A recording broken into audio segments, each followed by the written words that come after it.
Alhamdulillahi Rabbil Alamin. Wassalatu wassalamu ala nabina Muhammadin wa ala alihi wa sahbihi ajma'in amma ba'd. On va commencer l'explication des 40 Nawawiyah. Donc les 40 hadiths compilés par l'imam An-Nawawi qui en vérité ne sont pas 40 mais 42. J'aurais aimé vous garder la surprise pour la fin, mais vous êtes avertis. Il y a en réalité 42 hadiths. Mais les Arabes avaient coutume d'enlever ce qu'ils appelaient les unités. Et ils définissaient les choses par leur décimale. Donc il y a en vérité 42 hadiths qu'a compilé l'imam An-Nawawi qui se passe de présentation. Donc on ne fera pas sa présentation, si ce n'est qu'on rappelle qu'il est mort en 676 de l'Hégire, qu'il est l'auteur donc de ces fameux 40 Nawawiyah, qu'il est l'auteur d'un des meilleurs sharh de Sahih Muslim, l'une des meilleures explications de Sahih Muslim, qu'il est l'auteur d'une encyclopédie de fiqh qui s'appelle Al-Majmou' dans le fiqh shafi'i, puisque l'imam An-Nawawi était shafi'i, cependant qu'il n'a pas pu compléter cette encyclopédie de fiqh, et c'est As-Subki Ibn Subki qui a poursuivi son œuvre. Il avait aussi commencé un sharh de Sunan Abi Daoud qu'il n'a pas pu compléter, entre tant d'autres travaux bénéfiques, dont le fameux Riyad al-Salihin, les jardins des vertueux que tout le monde connaît. L'un des meilleurs sharhs des Arba'in Nawawiyah, c'est celui d'Ibn Rajab al-Hanbali. Ibn Rajab al-Hanbali qui est mort en 795 et qui a fait un sharh énorme. Regardez comme il est gros. Jami'ul Ulumi wal Hikam. Ibn Rajab al-Hanbali, qu'est-ce qu'il a fait? Alors, qui était Ibn Rajab al-Hanbali? Comme son nom l'indique, c'était un des grands savants Hanbali de son temps. Et c'était l'élève d'Ibn Qayyim al-Jawziyya. Ibn Qayyim al-Jawziyya qui était lui-même élève de Ibn Taymiyyah. Et Ibn Rajab al-Hanbali était très influencé par les avis d'Ibn Taymiyyah. D'ailleurs, lorsqu'il faisait des fatwas, il les faisait souvent selon les avis d'Ibn Taymiyyah et non pas selon les avis de l'école du madhab Hanbali. Tellement il était influencé par lui. Cependant, Ibn Hajar al-Asqalani, dans sa biographie d'Ibn Rajab al-Hanbali, a dit qu'en fin de vie, on lui a tellement reproché son attachement aux avis d'Ibn Taymiyyah qu'il a fini par revenir dessus et a arrêté de faire des fatwas selon le madhab d'Ibn Taymiyyah. Quoi qu'il en soit, Ibn Rajab al-Hanbali a rajouté aux 42 hadiths de l'imam An-Nawawi 8 hadiths supplémentaires afin de compléter le chiffre à 50. Ce qu'on appelle donc les 50 Rajabiyah. C'est-à-dire qu'il y a les 42 hadiths de l'imam An-Nawawi plus 8 hadiths qu'a rajouté l'imam Ibn Rajab al-Hanbali. Et c'est ça que nous allons, incha'Allah, étudier. Via le sharh de Cheikh Abd al-Muhsin al-Abbad. Pourquoi le sharh de Abd al-Muhsin al-Abbad? Premièrement parce que déjà tous les savants ne se sont pas attelés à enseigner les 50 Rajabiyah. La plupart enseignent plutôt les 40 Nawawiyah. Et ils font l'impasse sur les 8 hadiths rajoutés par Ibn Rajab parce que bien évidemment les 40 Nawawiyah sont bien plus connus que les 50 Rajabiyah. Les 40 Nawawiyah c'est la base. Deuxièmement parce que le sharh de Abd al-Muhsin al-Abbad est, comme vous allez le voir, très très court, très concis. Comparez le sharh de Abd al-Muhsin al-Abbad avec le sharh de Ibn Rajab al-Hanbali. C'est la nuit et le jour. Donc, pour nous qui sommes débutants et ignorants, alhamdoulilah, on va se régaler, inch'Allah. On va apprendre les bases. Il est concis, il va droit au but. Troisièmement, parce que Abd al-Muhsin al-Abbad, hafidhahullah, a aussi dans son sharh beaucoup emprunté au sharh d'Ibn Rajab al-Hanbali. On ne va pas dire que son livre est un résumé de son Jami'u al-Ulumi wal-Hikam, mais il s'est beaucoup appuyé sur les explications d'Ibn Rajab al-Hanbali pour composer son sharh. Et enfin, parce que ce que j'ai beaucoup aimé dans son charh, dans son explication à Abdul Muhsin al-Abbad, c'est qu'à la fin, il te donne une explication claire, concise, simple, et à la fin, il récapitule les points importants. Mada yustafadu min hadha al-hadith. Quels sont les fawaïd qu'on peut retirer de ce hadith? Alors, il te dit voilà, tac, tac, tac, tac, tac. Il te met les fawaïd comme ça, les unes après les autres, très clair, juste des nuqat, juste des points. Parce qu'il a déjà expliqué en amont et longuement le charh. Donc, ça nous sert de mémotechnique pour nous rappeler, nous simplifier un petit peu tout ce qu'on vient de voir du charh. Alors, Abdul Muhsin al-Abbad aussi devrait se passer de présentation. Je vous rappelle que c'est un contemporain, c'est le savant de Médine. La plupart des jeunes d'entre vous connaissent très certainement davantage le fils que le père. Beaucoup connaissent le fameux cheikh Abd al-Razzaq al-Badr. Eh bien, figurez-vous, pour ceux qui ne le savent pas, que Abdul Razzaq al-Badr n'est ni plus ni moins que le fils de Cheikh Abdul Muhsin al-Abbad. Abdul Muhsin al-Abbad qui, il y a encore quelques années, avait pris la succession de Cheikh Ibn Baz à la tête de la Jami'a Islamia de Médine. L'université de Médine, après la mort de Cheikh Ibn Baz, c'est Abdul Muhsin al-Abbad qui en a pris la tête.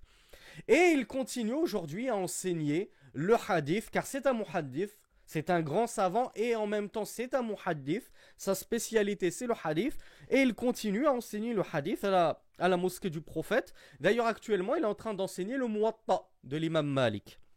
Donc voilà pour une brève biographie de qui est l'auteur, Al-Nawawi, qui est l'explicateur, Abdel Muhsin al-Abbad, et de qui il s'est beaucoup appuyé sur son charh, Ibn Rajab al-Hanbali. Donc allons droit au but.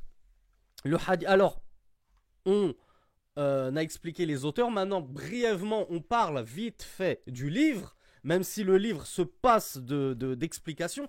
Tout le monde sait, je l'espère, parce que j'ai beaucoup insisté dessus, que les 40 Nawawiyah, c'est le premier ouvrage de hadith qu'on fait apprendre aux enfants. Ou qu'on fait apprendre aux étudiants en sciences débutants qui se lancent dans le talab al-ilm. On leur dit pas apprenez le jardin des vertueux, apprenez Sahih Bukhari, apprenez Boulour al-Maram, apprenez Umdatul Ahkam.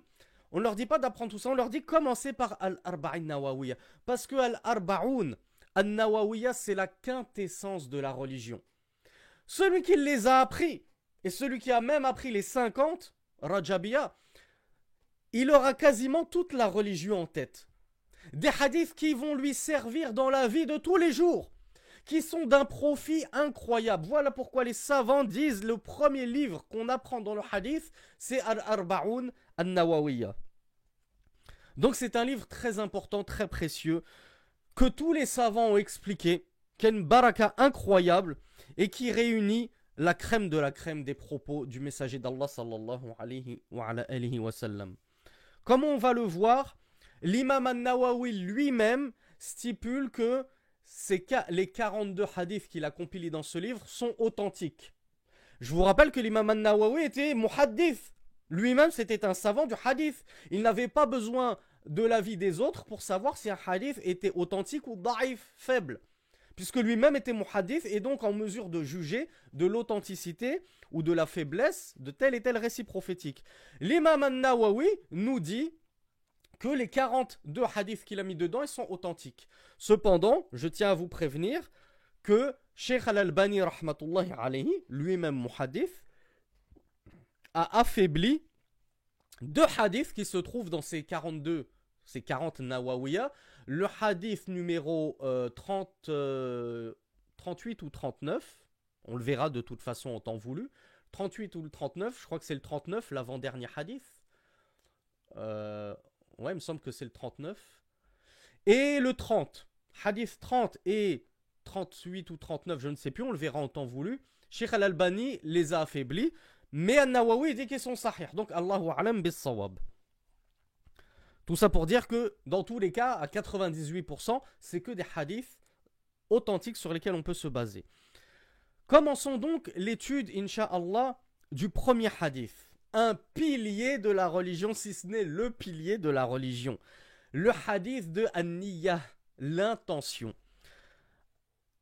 Alors, An Amir al-Mu'minin, d'après le prince des croyants, Abi Hafs Omar ibn al-Khattab. Abu Hafs, c'était la kunya de Omar ibn al-Khattab radiyallahu anhu.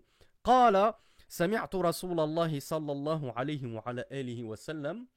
Donc Omar a dit, j'ai entendu le messager d'Allah sallallahu alayhi wa alihi wa sallam dire يقول إنما الأعمال بالنيات وإنما لكل امرئ ما نوى فمن كانت هجرته إلى الله ورسوله فهجرته إلى الله ورسوله ومن كانت هجرته للدنيا يصيبها أو امرأة ينكحها وفي رواية يتزوجها فهجرته إلى ما هاجر إليه.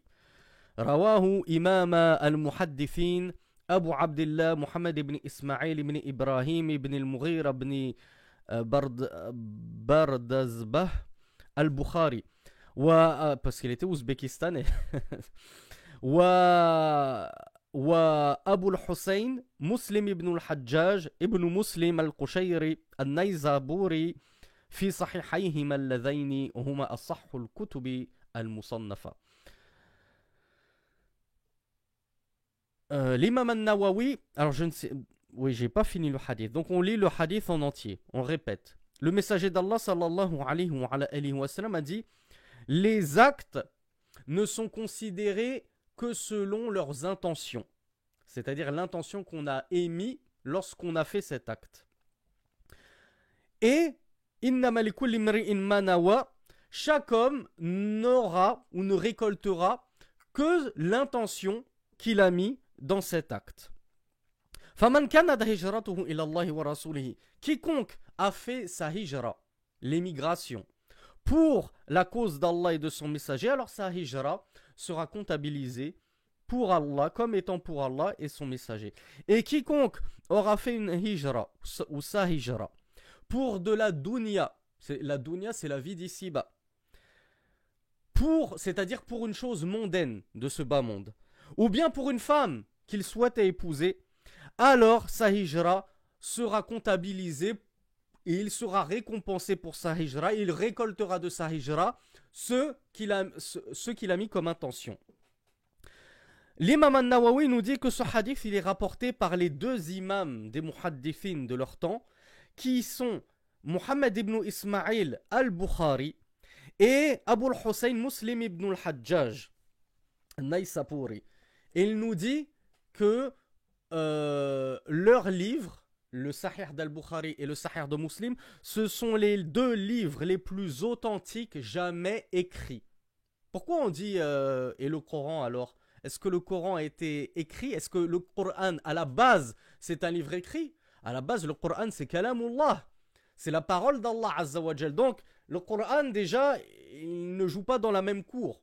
C'est la parole d'Allah subhanahu wa ta'ala. On n'a même pas besoin de le comparer avec des musannafat, des compilations humaines, des rédactions humaines. Donc parmi les œuvres écrites par l'homme, par la main de l'homme, les deux œuvres les plus authentiques qui existent, c'est Sahih al-Bukhari et Sahih Muslim.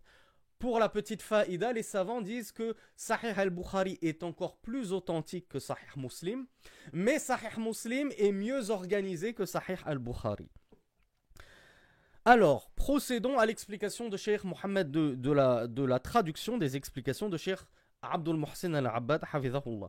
Il nous dit أخرجه البخاري ومسلم وأصحاب السنن وغيرهم وقد تفرد بروايته عن عمر علقمة بن وقاص الليثي وتفرد به عنه محمد بن إبراهيم التيمي وتفرد عنه يحيى بن سعيد الأنصاري ثم كثر الآخذون عنه فهو من غرائب صحيح البخاري وهو فاتحته ومثله في ذلك خاتمته وهو حديث أبي هريرة كلمتان حبيبتان إلى الرحمن الحديث وهو أيضا من غرائب الصحيح.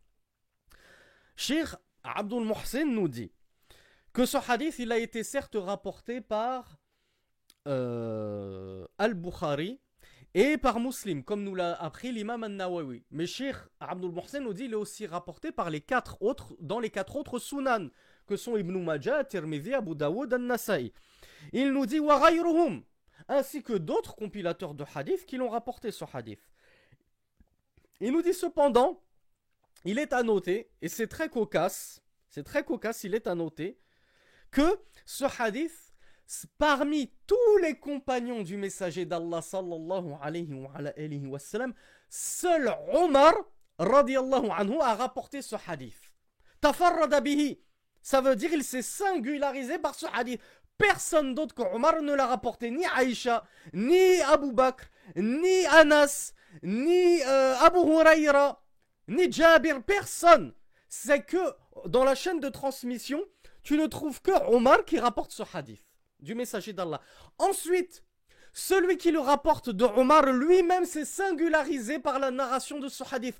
Personne parmi ceux qui ont entendu le hadith de Omar n'a rapporté ce hadith en dehors de Alqama, nous dit Cheikh Abdul Muhsin al-Abbad. Puis, celui qui le rapporte de Alqama, qui lui-même le rapporte de Omar, lui-même s'est singularisé par la narration de ce hadith. C'est tout bonnement incroyable. Les trois premiers, les trois maillons suivant Rasulullah sallallahu alayhi wa sallam de la chaîne de transmission, ils se sont singularisés, ils sont les seuls de leur temps, de leur époque, à avoir, de leur génération en tout cas, à avoir rapporté ce hadith-là. C'est pas comme si ce hadith il avait été rapporté par Omar, Abu Huraira, Abu Bakr, non, il n'y a que Omar. Ensuite, c'est pas comme si ceux qui le rapportaient de Omar étaient 2, 3, 4, 10, 100, 1000. Non, il n'y en a qu'un seul. Et celui qui le rapporte de celui qui le rapporte de Omar aussi, il n'y en a qu'un seul. Et comment est-ce que ça s'appelle ce type de hadith? Pour ceux qui ont étudié un petit peu la science du hadith, peut-être qu'on fera des cours un jour simplifiés sur ce qu'on appelle mustalah al-hadith, la science du hadith. Ça s'appelle un hadith gharib. C'est pour ça que je vous disais dans un récent cours que parfois on a des frères, qu'Allah les récompense, ils sont traducteurs, ils font des efforts, mais ils ont beaucoup bossé la langue arabe, mais ils n'ont pas beaucoup bossé les sciences religieuses. Du coup, des fois, ils font des traductions très cocasses et très maladroites. Et lorsqu'il y a écrit hadith ou gharib, ils vont traduire par hadith étrange. Non, c'est pas du tout ça que ça veut dire hadith étrange. Ce hadith n'a rien d'étrange. Il peut être cocasse à la limite, comme on vient de le dire, au vu de sa singularité dans la chaîne de transmission, mais il n'est pas étrange, il est authentique. Il est même unanimement authentique, rapporté par Bukhari et Muslim. C'est ce qu'on appelle un hadith muttafaqun alayhi, un hadith unanimement authentique. Mais gharib, ce qui est voulu par là, ça veut dire que dans un des maillons de la chaîne de transmission, le rapporteur s'est singularisé. Ça veut dire qu'il est tout seul dans le maillon, à ce stade-là, à avoir rapporté ce hadith. Là, le premier stade après Rasulullah, le hadith est déjà gharib, parce qu'il est rapporté juste par Omar. Le deuxième maillon après Rasulullah, Alqama, lui-même, il est tout seul à le rapporter de Rasulullah. Donc, encore une fois, le hadith est doublement gharib. Et gharib, c'est ça que ça veut dire. C'est-à-dire que dans l'un des maillons de la chaîne de transmission, le rapporteur s'est singularisé. Il est tout seul, c'est le seul à avoir rapporté ce hadith. Donc, voyez pourquoi il est important, lorsqu'on s'attelle à la traduction, d'avoir des connaissances, de faire partie des tullab ilm, de faire partie des étudiants en sciences, parce que sinon, on peut traduire complètement de travers. Si on veut faire de la traduction littérale, alors qu'en fait, le mot ne veut pas du tout dire ce que le sens littéral implique. Parce que le sens qu'on appelle istilahi, c'est-à-dire le sens scientifique, dans la terminologie du hadith, est complètement différent de ce qu'il veut dire dans la langue arabe. Donc voilà pour la faïda que nous rapporte le cheikh Abdul Muhsin al-Abbad, hafidhahullah. Il nous dit, après ces trois chaînons qui se sont singularisés par la narration de ce hadith, ensuite beaucoup de personnes ont rapporté ce hadith de celui qui l'a rapporté, de Omar ibn al-Khattab, radiyallahu anhu. Il nous dit, Abdul Muhsin al-Abbad, qu'en outre, ce hadith faisant partie des gharaib, donc gharaib pluriel de gharib. Gharaib, ça veut dire les fameux hadiths où au moins un des maillons, il y a un seul rapporteur. Il nous dit ça fait partie des gharaib de Sahih al-Bukhari. Il n'y en a pas beaucoup dans Sahih al-Bukhari. Parmi ces quelques gharaib, il y a ce hadith-là, le hadith de l'intention. Il nous dit en outre, c'est le hadith qui ouvre Sahih al-Bukhari. Quel est le premier hadith que tu trouves quand tu ouvres Sahih al-Bukhari? C'est celui-là, le hadith de l'intention. Innamal a'malu binniyat. Il nous dit, et de la même façon, Sahih al-Bukhari s'est clôturé par un hadith qui est aussi gharib.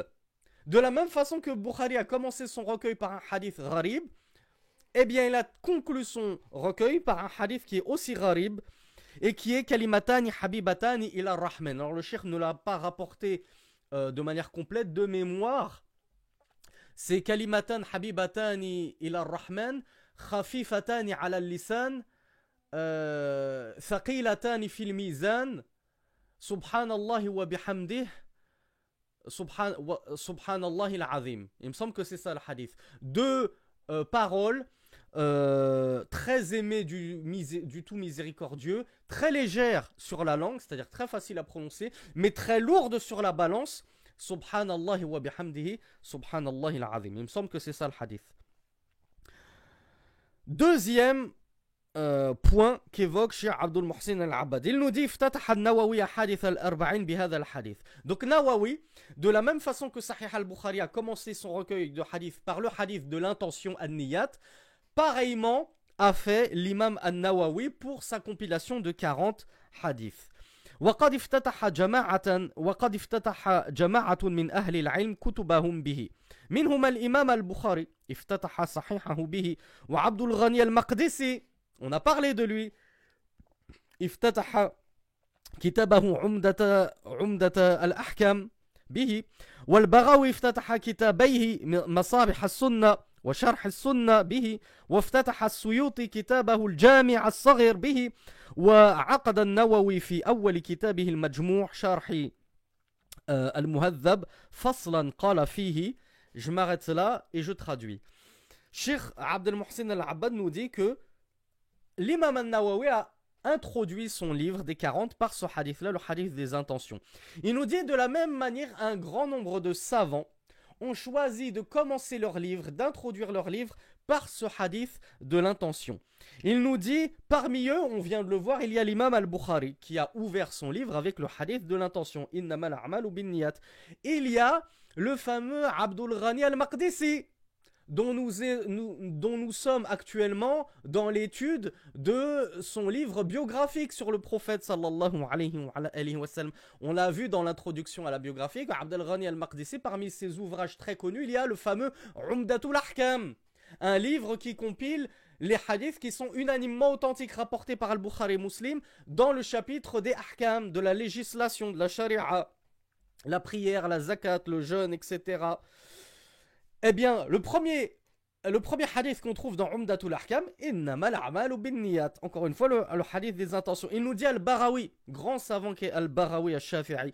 Il a introduit deux de ses livres par ce hadith-là, dont son livre Sharh al-Sunnah, que certains doivent connaître parmi vous.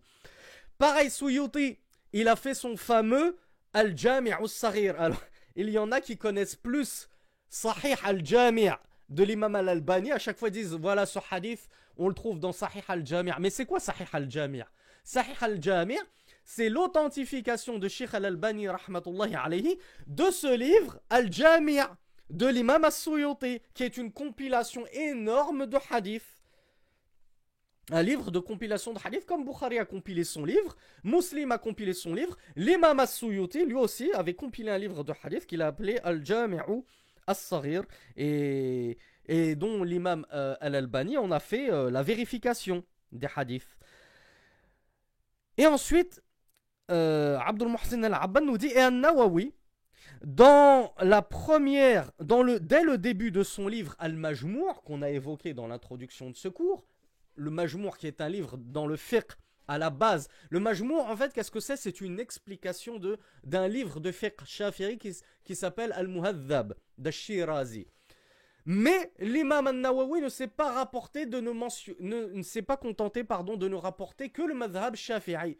Le Majmour d'An-Nawawi est un peu l'équivalent de Al-Mughni d'Ibn Qudama. À la base, c'est un livre shafi'i, comme le Mughni d'Ibn Qudama est de base hanbali, mais c'est un livre de fiqh muqaran, où leurs auteurs, An-Nawawi et Ibn Qudama, ont en fait rapporté tous les madhahib, et ils ont essayé de ramener toutes les preuves de tous les mazahib en plus, pour que le lecteur puisse s'ouvrir l'esprit et voir qu'il y a différents avis qui existent en islam. Donc c'est ce qu'on appelle des mawsu'at, des encyclopédies de fiqh. Alors Cheikh Abdel Mohsen Al-Abbad nous dit que l'imam An-Nawawi, rahmatullahi alayhi, il a consacré dès le début du Majmour un chapitre où il y dit, donc on le lit en arabe premièrement, Faslun fi al-ikhlas wa al-sidq wa ihdar al-niyyati fi jami' al-a'mal al-bariza wal khafiyya.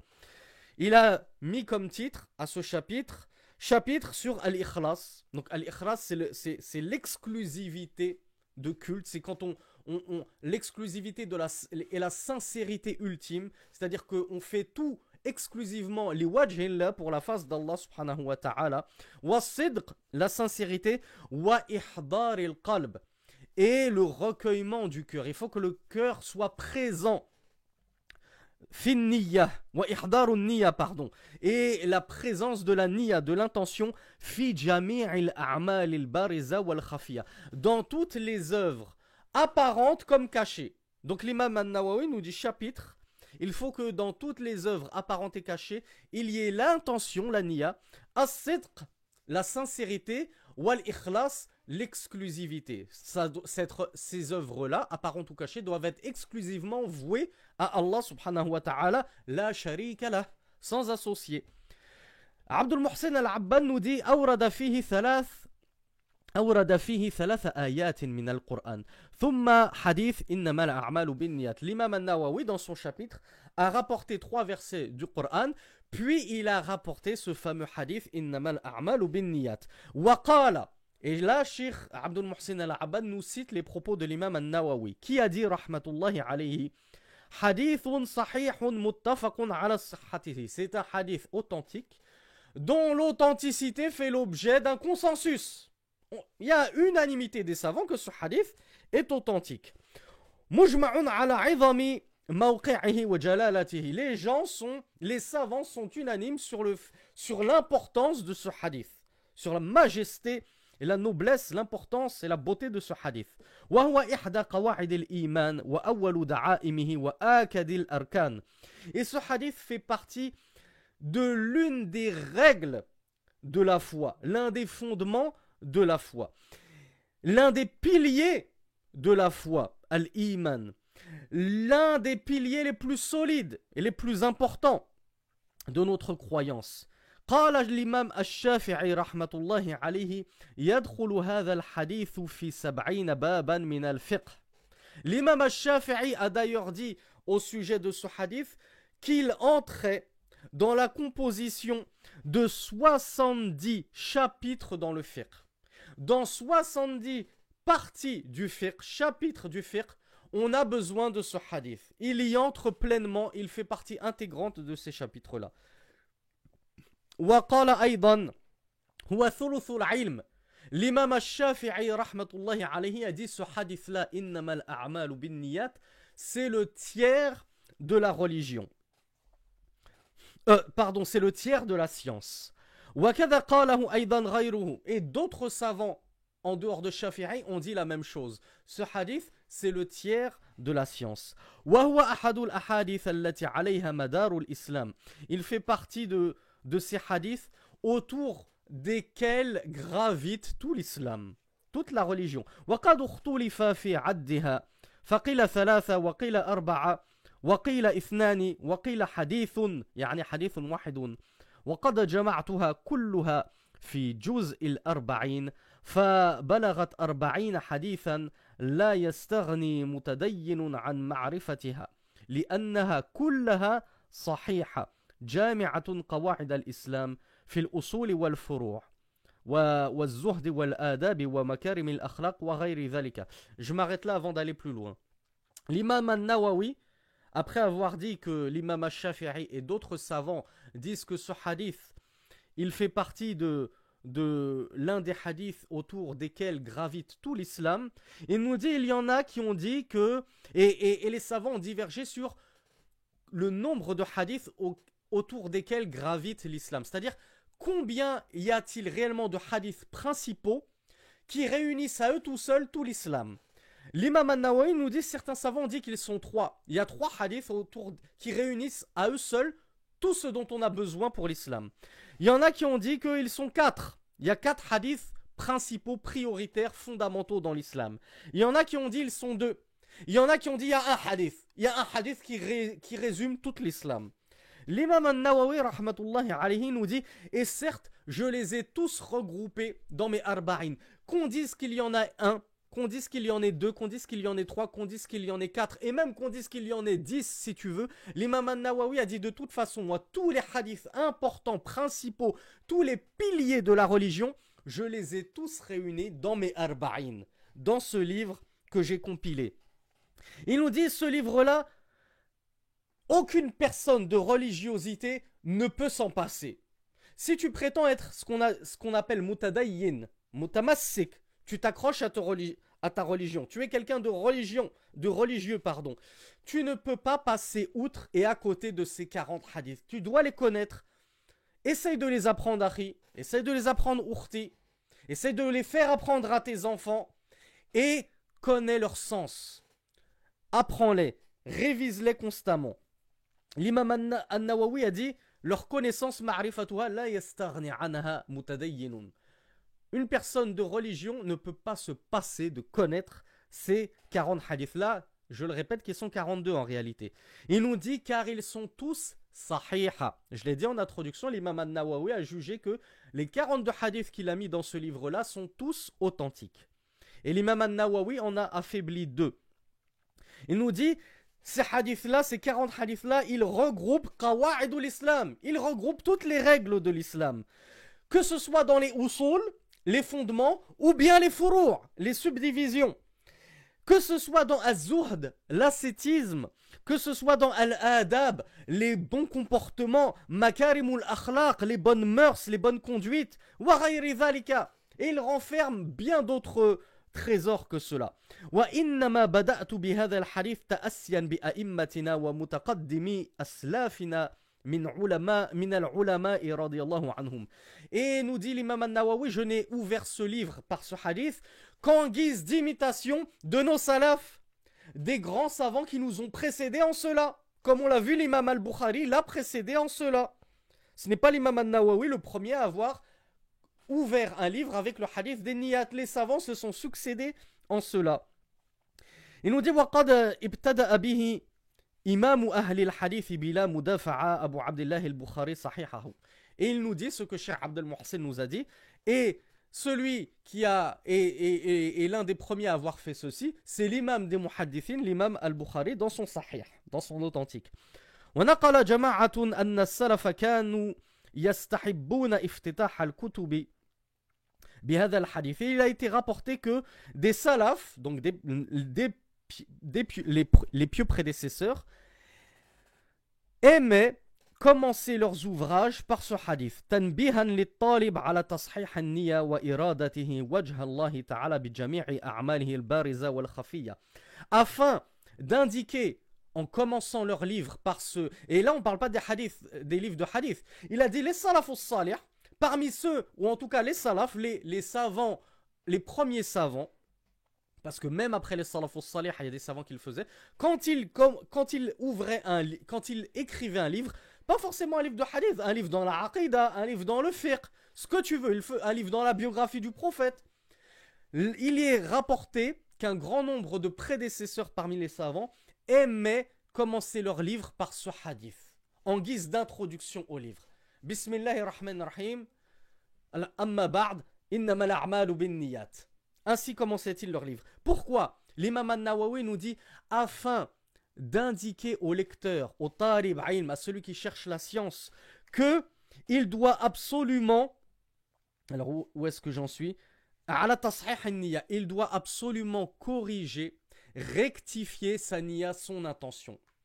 Et il faut que son intention, lorsqu'il demande la science, que ce soit la science du hadith, la science du fiqh, la science de la aqidah, même la langue arabe, lorsque tu étudies la langue arabe, il faut que ton intention principale ce soit de te rapprocher d'Allah subhanahu wa ta'ala, de le faire pour plaire à Allah, pour chercher sa face, pour gagner le paradis et la satisfaction d'Allah. Si j'apprends la langue arabe, c'est pas pour devenir professeur de langue arabe à Miami et toucher 4 000 € par mois à la faculté de Miami en enseignant la langue arabe à des mutabarrijat etc., à des orientalistes. Non, j'apprends la langue arabe, c'est pour plaire à Allah afin de pouvoir commencer à mettre un pied dans le talab al-ilm, puisque pas de talab al-ilm sans langue arabe, etc. J'apprends le hadith, pourquoi? Pour que les gens me montrent du doigt, regardez ce frère-là, regarde ce frère dans la rue. Lui, il a appris les 40 Nawawiya, il a appris Sahih Bukhari et Muslim par cœur, et ceci et cela. C'est pour qu'on parle de toi? Non. Donc si les savants citaient ce hadith, c'est pour te dire, attention akhi, à ta niya, attention à ton intention. Pourquoi est-ce que tu demandes la science? Pour avoir un haut poste et un haut salaire? Pour finir moufti de Belgique? Pour qu'on te montre du doigt? Pour être le roi des réseaux sociaux? Pour ceci, pour cela? Non. Moi, si je fais tout ça, si j'apprends la science, c'est uniquement pour plaire à Allah. Je ne cherche pas à plaire aux gens. Je me moque même de courroucer les gens.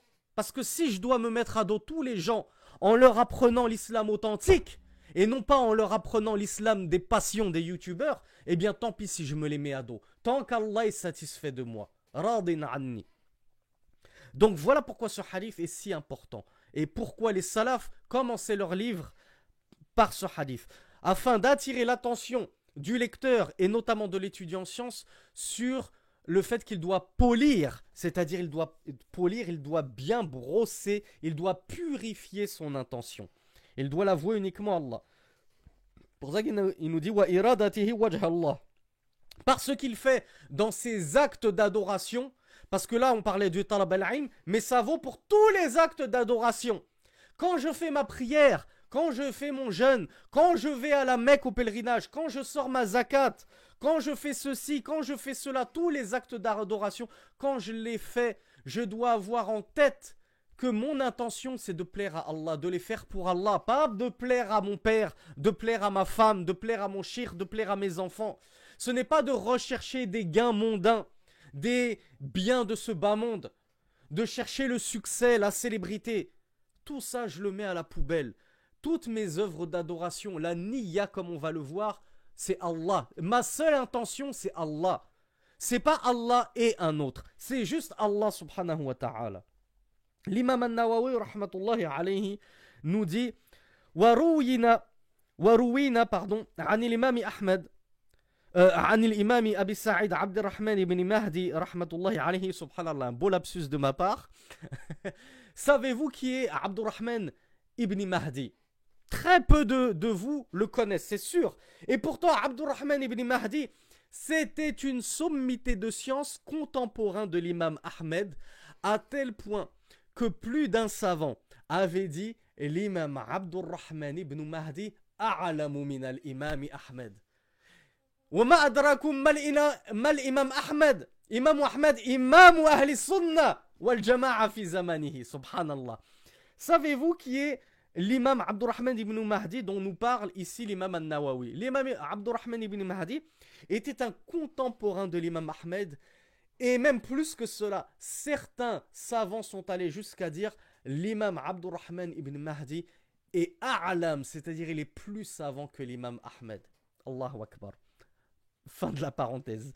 Donc l'imam al-Nawawi nous dit, on nous a rapporté de Abdurrahman ibn Mahdi rahmatullahi alayhi قال لو صنفت كتابا بدأت في أول كل باب منه بهذا الحديث. Si je devais composer un ouvrage, j'introduirais chaque chapitre de cet ouvrage par ce hadith. إنما الأعمال بالنيات. C'est pas j'introduis juste le livre par ce hadith. Tous les chapitres du livre, je vais y mettre ce hadith. إنما الأعمال بالنيات. Tellement il est important ce hadith. Et qui vous dit ça? Abdurrahman ibn Mahdi, qui est un savant que certains ont jugé comme plus savant que l'imam Ahmed. L'imam Ahmed, c'était déjà l'imam des gens de la sunna de son époque. C'est pour vous dire, regardez l'importance de ce hadith dans les yeux et dans le cœur des savants. Regardez comme ils révéraient, comme ils accordaient une place infiniment haute à ce hadith-là, à ces propos prophétiques.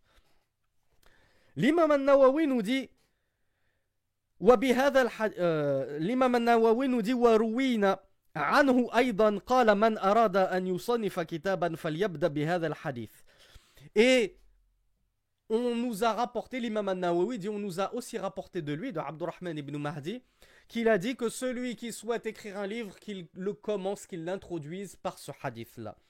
وقال الإمام أبو سليمان حمد بن محمد بن إبراهيم بن الخطاب الخطابي الشافعي الإمام في كتابه المعالم رحمة الله عليه.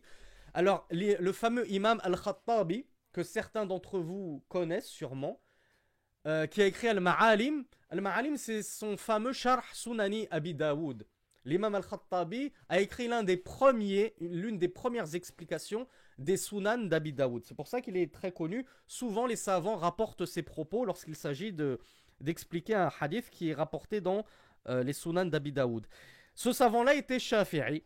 Et ce savant-là a dit, donc dans son livre, dans son Sharh de Abi Daoud, Al-Ma'alim, il a dit « Kana المتقدمون من شيوخنا يستحبون تقديم حديث الأعمال بالنيات أمام كل شيء ينشأ ويبدأ من أمور الدين لعموم الحاجة إليه في جميع أنواعها. » Fin des propos de l'imam Al-Khattabi et accessoirement des propos de l'imam An-Nawawi. Fin de citation. Donc Al-Khattabi a dit que les savants qui nous ont précédés parmi nos chouyours aimaient commencer toute chose religieuse, toute affaire religieuse par le hadith al-a'malu binniyat, en citant ou en rapportant ou en écrivant ce fameux hadith sur an-niyat. Alors Ibn Rajab, je vous ai dit que Cheikh Abdul Muhsin nous a rapporté énormément des paroles d'Ibn Rajab dans son charh. Donc Ibn Rajab nous dit dans Jami'ul Ulumi wal Hikam, qui est son charh comme on l'a vu de Al-Arba'in al-Nawawiya et même plus Al-Khamsin al-Rajabiyya, il nous dit wattafaqa al-ulama ala sihhatihi wa talaqqihi bil qabul. Les savants sont unanimes quant à l'authenticité de ce hadith, il est sahih. وَتَلَقِّيهِ بِالْقَبُولِ, et ils l'ont accepté de manière unanime. وَبِهِ صَدَّرَ الْبُخَارِ كِتَابَهُ الصَّحِيحِ, et l'imam al-Bukhari a commencé son livre, son recueil d'authentique par ce hadith, pardon. وَأَقَامَهُ مَقَامَ الْخُطْبَ لَهُ, il en a fait comme une khutba, une introduction à son livre. إِشَارَةً مِنْهُ إِلَى أَنَّ كُلَّ عَمَلٍ لَا يُرَادُ بِهِ وَجْهُ اللَّهِ فَهُوَ بَاطِلٌ, pour indiquer que toute œuvre par laquelle on ne recherche pas la face d'Allah, elle est caduque, elle est batil, elle est vaine. La thamarata lahu fi dunya wala fil akhirah. Elle n'engendrera aucun fruit, ni dans cette vie d'ici-bas, ni dans l'au-delà. Si tu fais une œuvre, un acte d'adoration, par lequel tu ne cherches pas la face d'Allah, tu cherches la face de ta femme, de ton père, de ton professeur, de tes amis, des gens, etc., etc., tu cherches la célébrité, tu cherches cela, tu n'auras de cette adoration aucun fruit, c'est-à-dire aucune récompense, ni dans cette dunya et encore moins dans l'au-delà. Fin de citation de l'imam Ibn Rajab. Troisième point, nous dit Abdul Muhsin al-Abbad, hafidhahullah, قال ابن رجب وهذا الحديث أحد الأحاديث التي يدور الدين عليها. Ibn Rajab nous dit, ce hadith fait partie de l'un des hadiths autour desquels tourne la religion. فروي عن الشافعي أنه قال هذا الحديث ثلث العلم. Il a été rapporté de l'imam al-Shafi'i qu'il a dit ce hadith c'est le tiers de la science. ويدخل في 70 بابا من الفقه, et qui rentre dans 70 chapitres du fiqh. وعن الإمام أحمد قال أصول الإسلام على 3 أحاديث.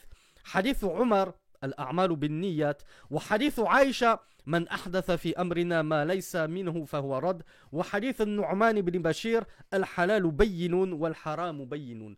L'imam Ahmed, lui, il a dit que les fondements de l'islam reposent sur 3 hadiths. Le premier hadith, c'est le hadith de Omar, dans lequel nous sommes. Innama al-a'malu binniyat. Les actes ne sont considérés que selon leurs intentions.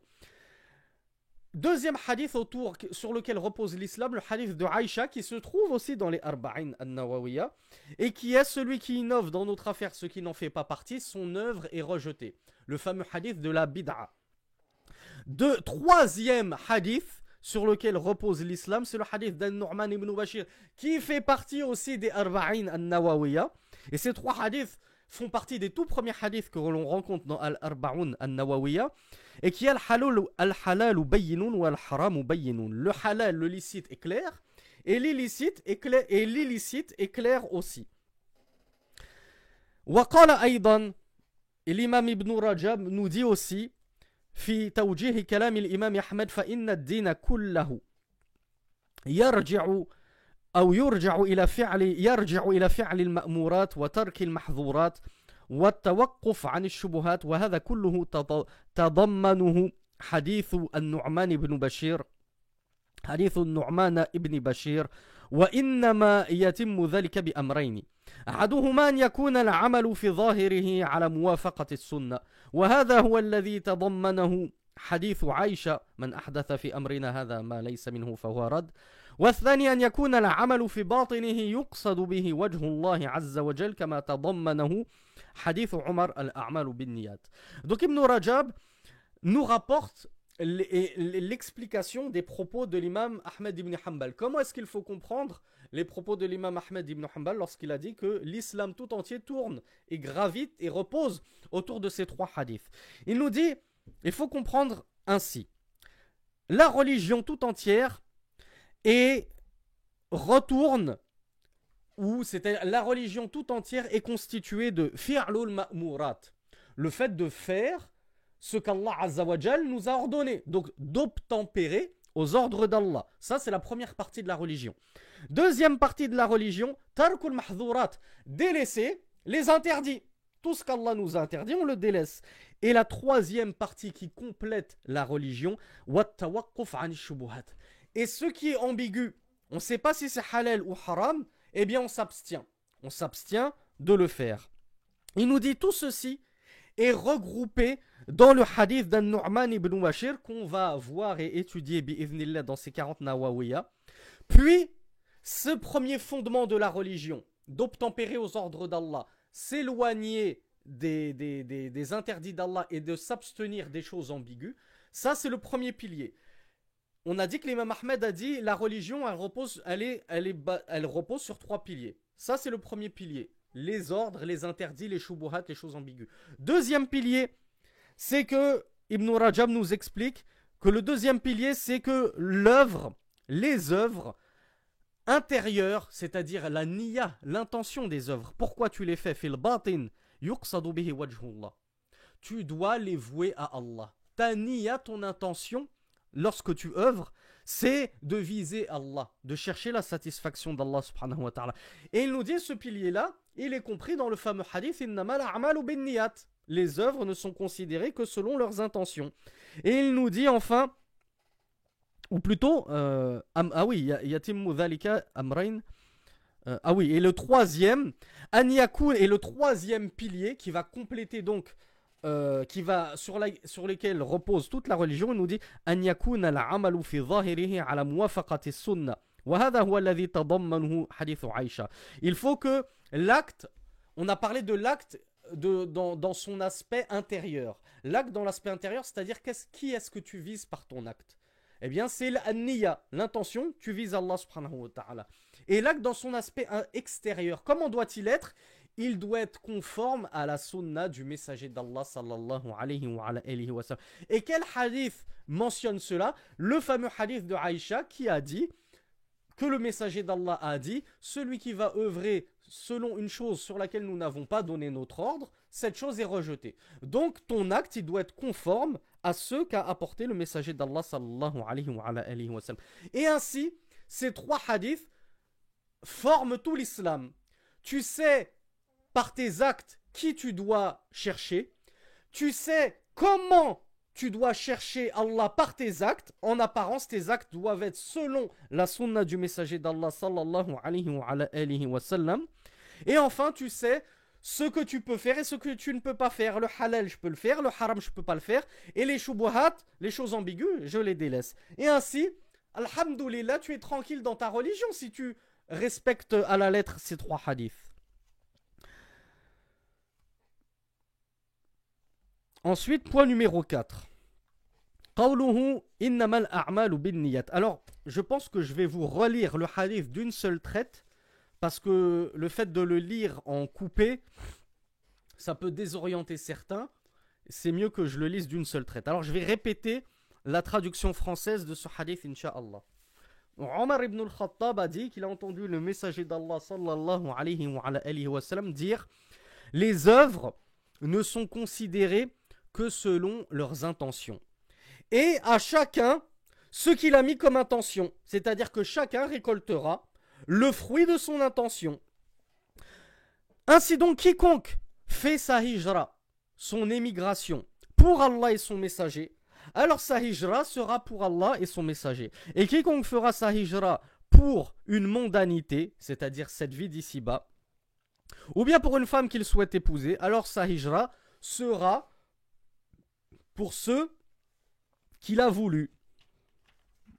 Donc l'imam Abdul Muhsin al-Abbad nous dit قوله إنما الأعمال بالنيات. La première partie du hadith. Les œuvres ne valent, comme certains le traduisent, mais on va voir que l'explication la plus correcte, c'est les œuvres ne sont considérées que selon leur intention, parce que c'est comme ça que l'explique Abdul Muhsin al-Abbad en arabe. Il nous dit إنما أداة حصر. Si vous vous souvenez de ce que je vous ai expliqué dans Tafsir Surat Al-Fatiha, je vous ai dit que dans la langue arabe, il y a certaines tournures de style rhétoriques qui induisent l'exclusivité, al-hasr. On a dit Iyyaka na'budu. Quand on fait précéder le verbe par le COD, Iyyaka na'budu, toi nous adorons, ça veut dire toi seul nous adorons. L'exclusivité. Là c'est pareil. Innama, c'est l'exclusivité. Donc, Cheikh Abdul Muhsin al-Abbad nous dit que Alif wa lam dans fil a'mal al-a'mal qila innaha khassa fil qurab wa qila innaha lil umumi fi kulli amalin. Al-a'mal, les œuvres. Donc, les œuvres sont exclusivement al-hasr, l'exclusivité, les œuvres sont exclusivement considérées selon les intentions. Il nous dit al-a'mal, qu'est-ce qui est voulu ici par les œuvres? Cheikh Abdel Mohsen Al-Abbad nous dit les œuvres, il a été dit que ce qui est voulu par là, ce sont uniquement les actes d'adoration. Al-Qurab, c'est-à-dire ma yuqarribuka min Allah subhanahu wa ta'ala. Tout ce qui va te rapprocher d'Allah subhanahu wa ta'ala. En d'autres termes, les ta'at, les actes d'obéissance à Allah subhanahu wa ta'ala, les adorations. Et il a été dit que c'est plus général que cela. C'est tous les actes, même si ce ne sont pas des actes d'adoration. Et ceci est le plus vrai, comme l'a expliqué avant lui Cheikh Mohammed ibn Salih al-Uthaymin, et on va y venir incha'Allah.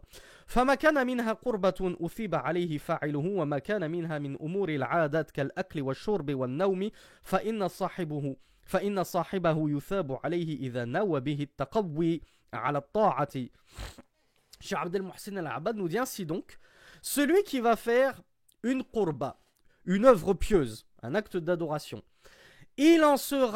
son auteur en sera récompensé, bien sûr, selon ce hadith, innamal a'malu binniyat.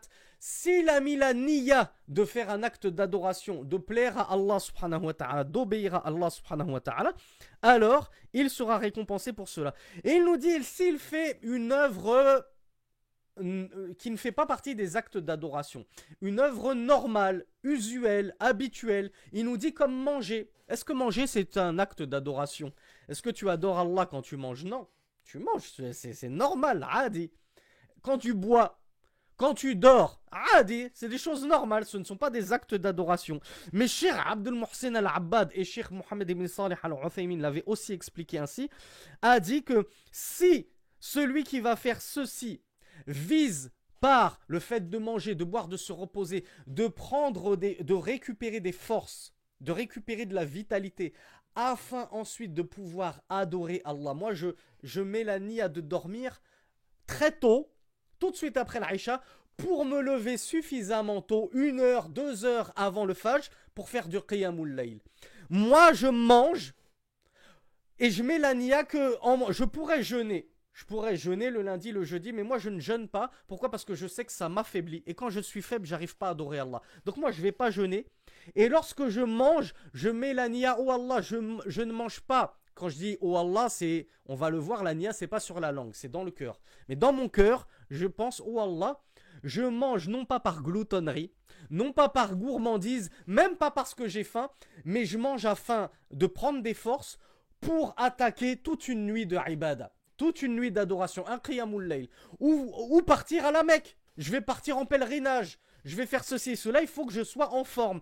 Donc, Cheikh Abdel Mohsen al-Abbad nous dit que ces adat, ces actes usuels, habituels, comme manger, boire, dormir, ils peuvent se transformer en ibada, en adoration, grâce à quoi? Par le biais de quoi? Par le biais de ton intention. Innamal a'malu binniyat. Les œuvres ne sont considérées que selon ton intention. Toutes les œuvres. Prends l'œuvre de manger, de boire. Est-ce que c'est une adoration? Non. Mais avec la niya que tu vas mettre dedans, tu peux transformer cet acte ordinaire en une adoration. Manger, ça devient une adoration. Boire, ça devient une adoration. Dormir devient une adoration. Pourquoi? Parce que je les ai faits avec la niya, l'intention que par cela, je vais pouvoir adorer Allah Azza wa Jalla avec plus de ferveur, avec plus d'énergie. Regardez comme elle est belle cette règle. Regardez la puissance de ce hadith. Et celui, comme le dit Cheikh Ibn Uthaymin, alors bil ma'na à peu près, il avait dit Ahlul yaqadha man aadatuhu ibadatuhu wa ahlul ghafla man ibadatuhu ibadat aadat. Ibn Uthaymin avait dit que les gens qui sont intelligents, qui sont comme le diraient certains, aware. Ils sont conscients, ils ont vraiment, ça y est, ils ont atteint le paroxysme de l'intelligence. Ces gens-là, leurs actes usuels, quotidiens, ordinaires, ce sont des ibadats, ce sont des actes d'adoration. Parce que quand ils mangent, ils mettent la niya de le faire pour Allah et se renforcer pour Allah. Quand ils boivent, ils mettent la niya d'être en forme pour faire du qiyamul layl, pour faire des rawatib, etc. Quand ils dorment, ils mettent la niya de dormir pour se réveiller suffisamment tôt pour faire du qiyamul layl, pour pouvoir aller à pied à la mosquée au Fajr, sous le froid, sous la neige, à 3h30 du matin, etc., etc.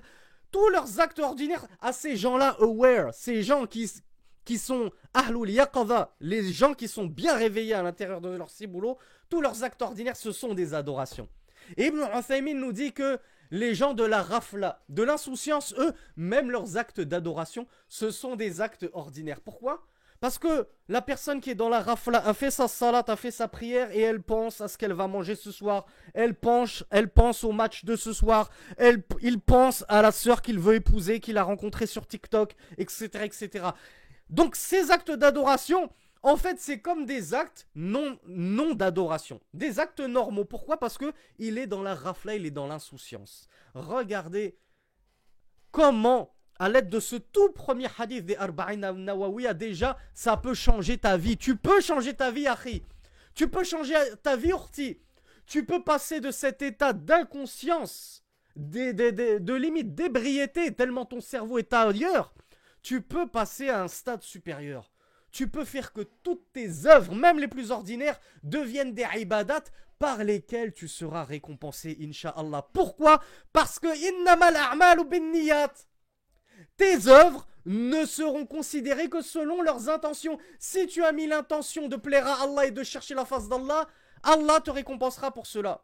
Et si tu as mis l'intention par ces œuvres juste de manger, l'intention que j'ai mis en mangeant, c'est juste de satisfaire ma faim, ou bien c'est juste parce que je suis un glouton, ou bien j'ai bu juste parce que j'avais soif, j'ai pas mis de niya particulière, ou j'ai dormi en dormant, mon intention c'était juste de me reposer parce que j'étais fatigué, khalas, ça va pas chercher plus loin, tu vas pas être récompensé pour cela. Pourquoi? Parce que tu n'avais pas mis l'intention pour Allah Azza wa Jal. Cheikh Abdul Muhsin al-Abban nous dit Wal alif wal lam bin niyat. Dans le terme an-niyat, il est précédé par alif lam. An-niyat. Badalan min ad-damir ha ay al-a'mal bin niyatiha. Alors bon, c'est un peu compliqué de traduire puisque là c'est des fawaïd dans la langue arabe. Mais Cheikh Abdul Muhsin al-Abban nous dit que ce qui est voulu par le hadith, les œuvres ne sont considérées. Alors, littérairement parlant, le hadith, c'est les œuvres ne sont que par les intentions. Ça, c'est le hadith littéraire. Je traduis mot à mot bêtement. Les œuvres ne sont que par les intentions.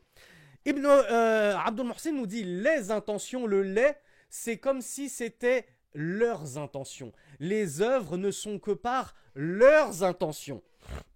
Et donc voilà pourquoi il nous dit wa muta'alliqu wal jari wal majruri mahdhufun taqdiruhu mu'tabarun ay anna al a'mala mu'tabaratun bi niyyatiha. Il nous dit ici, il y a un hath. Un hath, je vous ai déjà expliqué dans un cours, je crois sur le minhaj, par rapport à la définition de la ilaha illallah, il n'y a d'autre Dieu qu'Allah, et que c'était ça la bonne définition, et que ceux qui le traduisent autrement n'ont pas su extraire la subtilité de l'ellipse et la retranscrire en langue française. Ici, il y a un hath, donc une ellipse, et ce qui est voulu par les œuvres ne sont que les intentions. Ce qui est voulu, c'est les œuvres ne sont considérées, c'est ça le mot qui est omis, qui est mahdhouf, mu'tabaratun, les œuvres ne sont considérées que par leurs intentions, les intentions que tu as mis en faisant, l'intention que tu as mis en faisant cette œuvre. Voilà donc comment il faut comprendre ce hadith. Wan-niyya fi al-lugha al-qasd. Abdul Muhsin al-Abbad nous dit que l'intention, ça veut dire quoi l'intention dans la langue arabe? An-niyya dans la langue arabe, l'intention ça veut dire le fait de se diriger vers. Et c'est ça l'intention. Vers quoi ton cœur se dirige quand tu fais cette chose? C'est ça l'intention. Quelle direction prend ton cœur? Il prend la direction d'Allah Azza wa Jal ou il prend la direction de tes fans sur TikTok? C'est ça l'intention an-niyya dans la langue arabe. Wa ta'ti li tamyiz bayna al-ibadat wa ka tamyiz fardin an fardin ou fardin an naflin. Et l'intention, elle permet de distinguer entre al-ibadat, les adorations, elle permet de distinguer entre les adorations les unes entre elles. Il nous dit comme par exemple distinguer entre un fard et un acte obligatoire d'un autre acte obligatoire. Par exemple lorsque tu rentres en prière, dans une prière obligatoire, tu dois savoir, tu dois mettre l'intention que tu rentres dans le dhahr. Alors là, c'est pas un cours de fiqh, hein. Bien sûr, il y a un khilaf sur la question par rapport à l'intention. Mais pour simplifier les choses, on va retenir que cet avis-là. Lorsque tu rentres dans la prière, tu dois avoir l'intention que cette prière, c'est le dhahr. Tu dois savoir que c'est pas le maghrib, que c'est pas le fajr. Donc cette intention, elle t'a servi à quoi? Elle t'a servi à distinguer entre une adoration et une autre. Là, je suis en train d'adorer Allah Azza wa Jal par ma prière du dhahr et je suis pas en train de l'adorer par ma prière du fajr. Je sais dans quelle adoration je suis. Donc, An-Niyya permet de distinguer très clairement, très spécifiquement, les adorations entre elles. Et il nous dit, Aw fardin an naflin. Et elle permet aussi de distinguer entre une adoration obligatoire et une adoration surérogatoire. Là, je rentre dans ma prière, je sais que j'ai l'intention de prier le dhahr. Et cette intention me permet de distinguer ma prière du dhahr d'une prière de 4 unités nafila, surérogatoire. Donc je dois savoir lorsque je prie ma prière obligatoire que je suis dans une prière obligatoire et non pas dans une prière facultative. Et les savants vous disent que celui qui rentre dans sa prière, par exemple du dhahr, et il n'a même pas mis la niya que ce qu'il est en train de faire c'est le dhahr, c'est la prière obligatoire, eh bien sa prière elle est considérée comme une nafila, comme une prière surérogatoire. Alors je vous l'ai dit, il y a un khilaf sur la question, on n'est pas là pour l'évoquer, mais c'est juste pour vous montrer l'importance de la niya, de l'intention. L'intention permet de distinguer les obligations les unes entre elles, et elle permet de séparer comme un tamis, comme lorsqu'on met de l'eau et de l'huile dans un verre, tout de suite, tu as l'huile qui remonte et l'eau qui reste en bas. Et bien c'est pareil, la niya va te permettre de séparer les actes obligatoires des actes facultatifs. Lorsque je jeûne, je dois savoir et je dois mettre la niya. Je jeûne ce jour-là pour rattraper un jour de Ramadan que je n'ai pas pu rattraper, que je n'ai pas pu jeûner, parce que par exemple j'étais indisposé. Mais si tu ne mets pas la niya, que tu te réveilles au fajr, tu n'as même pas mis la niya, ce jour de jeûne-là, il est considéré comme une nafila, comme surérogatoire. Tu peux pas dire à midi, en fait ce jour de jeûne, je vais en profiter pour compenser un des jeûnes que j'ai pas jeûné durant Ramadan. Vous voyez à quel point la compréhension du hadith nous sauve la vie dans al-ibadat, nous facilite le fiqh, la compréhension de la jurisprudence. Je jeûne, je sais par ce hadith que j'ai étudié que je dois absolument mettre la niya pour que mon jeûne soit considéré comme un rattrapage de Ramadan, un jeûne obligatoire. Sinon, innamal a'malu binniyat. J'avais pas mis la niya du fard de l'obligatoire, et bien puisque je n'ai pas mis la niya du fard, wa li kulli imri'in ma nawa.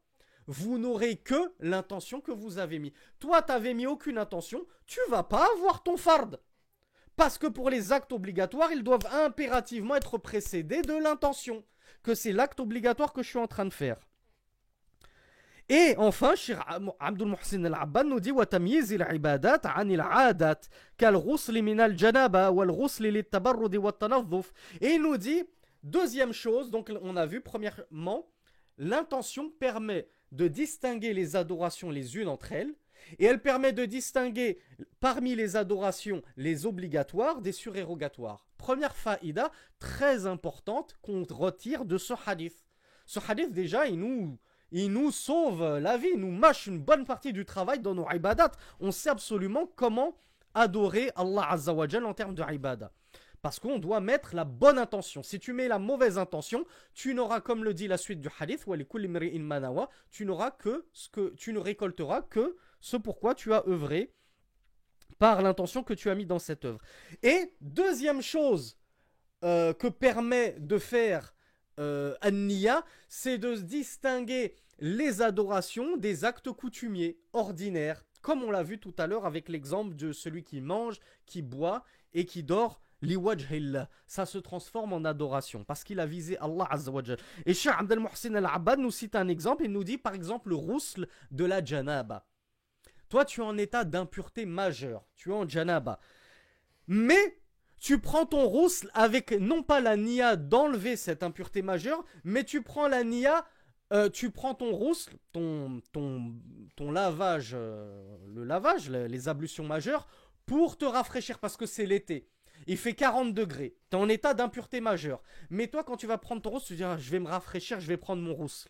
Et tu n'as pas mis la niya que par ce rousl, par cette douche que tu prends, tu enlèves ton impureté. Eh bien, le cheikh nous dit, eh bien, tu n'auras que le rousl du tabarrud pour te rafraîchir ou pour te nettoyer. Tu prends par exemple ton rousl pour te nettoyer. Tu dis, je sens mauvais, je viens de faire une séance de sport, je vais prendre ma douche. Avec du gel douche, etc. pour sentir bon. C'est juste ça, Tania. C'est de te nettoyer l'impureté, la crasse, on va dire. On va pas employer le mot impureté pour ne pas vous troubler. C'est pour me nettoyer ma crasse et sentir bon. Mais tu ne mets pas la niya de lever l'impureté majeure qui est al-janaba. Eh bien, tu ne pourras pas considérer que tu pourras faire ta prière après ce rousl. Pourquoi? Parce que tu seras toujours en état d'impureté majeure. Pourquoi? Parce que innamal a'malu binniyat wa innama likulli imri'in ma nawa. Les œuvres ne sont considérées que selon leurs intentions et à chacun ce qu'il a mis comme intention. Chacun récoltera ce qu'il a mis comme intention. Toi, tu as mis l'intention de te rafraîchir, tu as mis l'intention de te savonner, de te pouponner.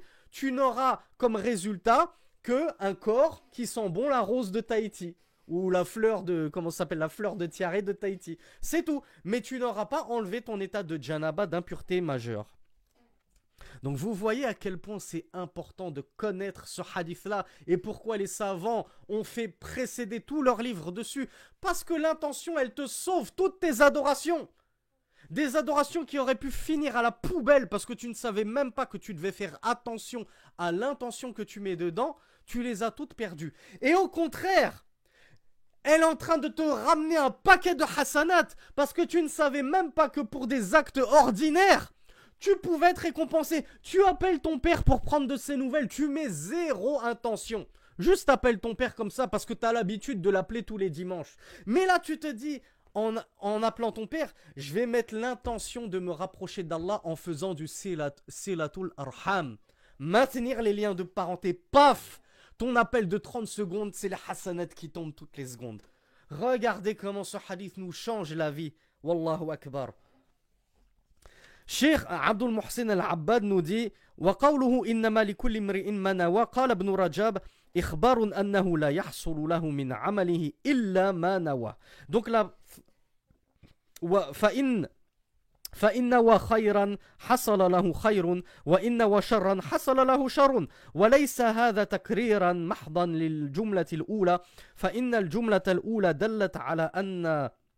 دلت على أن صلاح العمل وفساده بحسب النية المقتضية لإيجاده والجملة الثانية دلت على أن ثواب العامل على عمله بحسب نيته الصالحة وأن عقابه عليه بحسب نيته الفاسدة وقد تكون نيته مباحة فيكون العمل مباحا فلا يحصل له به ثواب ولا عقاب. Donc je m'arrête là et je traduis. Cheikh Abdul Muhsin al-Abbad nous reprend les propos de l'imam Ibn Rajab al-Hanbali qui a dit que la deuxième partie du hadith, wa innama likulli imri'in ma nawa, c'est-à-dire chacun ne récoltera que ce qu'il a mis comme intention. Il nous dit, le messager d'Allah nous informe que toute personne récoltera du travail qu'il a fourni ce pourquoi il a mis l'intention. S'il a mis une bonne intention, l'intention d'un bien par son travail, comme je vous l'ai dit, par exemple, je mets l'intention que par mon sommeil, ma sieste même, je fais une petite sieste dans l'après-midi, avec l'intention que je puisse être suffisamment en forme en me levant 1 heure avant le Fajr pour pouvoir faire du Qiyamul Layl, la prière de nuit.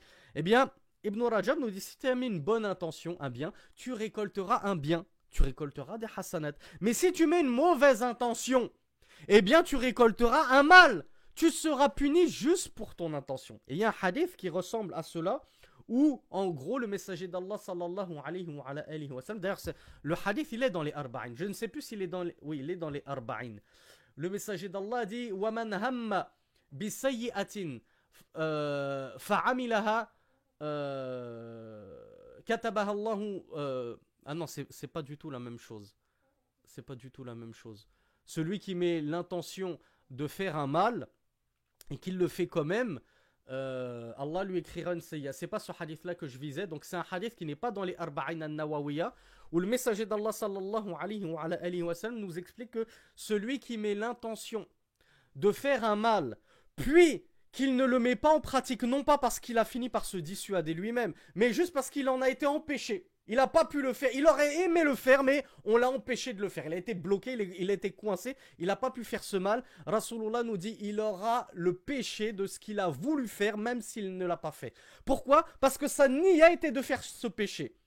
Mais si il finit par se dissuader, comme dans le hadith que je viens juste de vous citer, mais qui n'est pas celui que je visais, mais dans ce hadith-là, celui qui veut faire un mal et qui finit par s'en dissuader et dit non, finalement, je ne le fais pas. Je sais que c'est un péché, je ne le fais pas.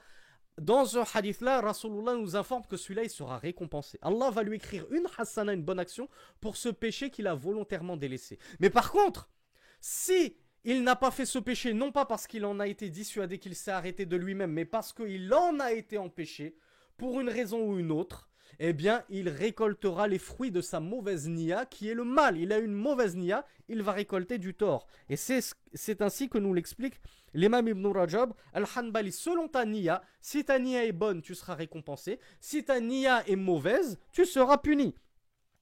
Il nous dit, et cette deuxième partie du hadith, certains ont l'impression qu'en fait c'est une redondance, que c'est une réitération de la première phrase du hadith. Ils n'arrivent pas à faire la différence entre innamal a'malu binniyat wa innama likulli imri'in ma nawa. Ils disent mais c'est la même chose.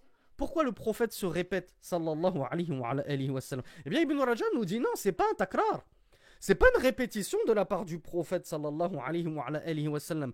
Ce sont bien deux phrases complètement différentes. Il nous dit la première phrase, innamal a'malu binniyat, les œuvres ne sont considérées que selon leurs intentions. Il nous dit cette première partie indique que salahul amal, la bonté de l'œuvre,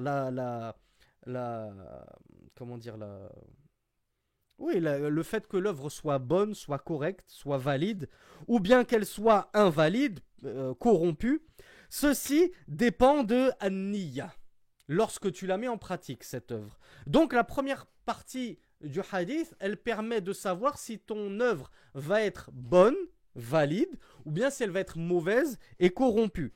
Comme on l'a vu pour la prière. La prière, tu n'as même pas mis la niyya de la prière obligatoire. Ta prière, entre guillemets, sera corrompue, c'est-à-dire elle sera invalide. Ce ne sera pas une prière obligatoire que tu es en train de faire. En fait, on va la considérer comme une prière nafila, surérogatoire. Donc, la première partie du hadith, elle correspond à cela. Elle permet de déterminer est-ce que ton œuvre, elle va être valide ou bien elle ne sera pas comptabilisée. Si tu n'as pas mis la niyya dans ton jeûne que tu rattrapes de Ramadan, ce ne sera pas un jeûne de Ramadan, ce sera un jeûne mutlaq, nafil, ce sera un jeûne surérogatoire. Et il nous dit wal jumlatu thaniya, quant à la deuxième phrase wa likulli imri'in ma nawa, à chacun récoltera ce qu'il a mis comme intention. Il nous dit cela correspond à la récompense. Donc première partie, c'est pour la validité des œuvres. Et la deuxième partie, ce qui est concerné, c'est la récompense des œuvres. Donc vous voyez que ce n'est pas exactement la même chose. Ce n'est pas une redondance du prophète sallallahu alayhi wa sallam. Ainsi, en fonction de ta niya, tu seras récompensé ou non pour un acte. Exemple qu'on a dit, je dors.